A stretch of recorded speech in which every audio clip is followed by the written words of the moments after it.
I just highly encourage parents. I don't care what age your child is.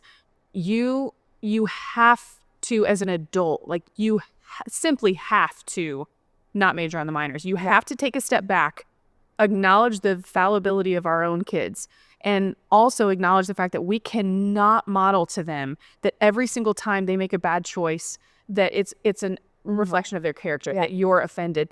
Right. Or that, because the second, every single parent, and all of us think that we'll never do this. And this is what's funny. It makes me laugh because I've seen it for so long. But the exact same parent, it's not one parent, but like the exact same parent who's, oh, well, like little so-and-so would never, I know that's not what they meant. And usually I respond with, they probably didn't, but they still hurt someone's feelings. Therefore, we still walk through the steps of forgiveness and reconciliation. Yeah. We do that on the small things so that when it's a big thing, they can acknowledge it. Yeah. But ironically, when the situation's reversed and the parent is in the position where they've seen something happen with their own kid, then it's all of a sudden we're just defending. Oh, that's not their character. That's not what they meant to do. We're not talking about their character. We're not talking about that. We're talking about behavior.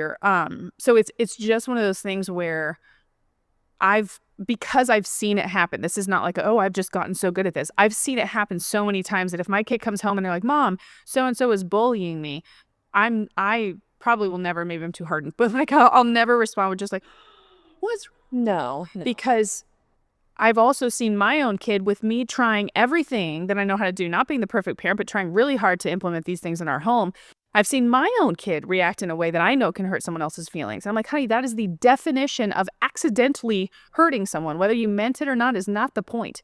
Perception is reality. So if someone perceived that you did this and it hurt them, then like you have to take ownership for that and learn from your mistakes.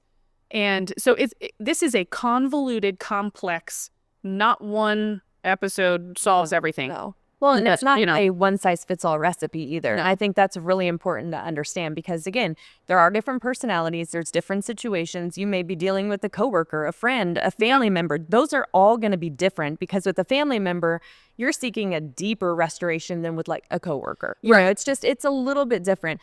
But I wanted to hit on real quickly, as parents, we talk about more as caught than is taught and all that stuff. But one of the things that I heard a pastor say, I can't honestly remember which one it was, but talking about how during this period of our kids' lives, especially when they're like, I'd say elementary and younger, we are practicing many versions of peacemaking.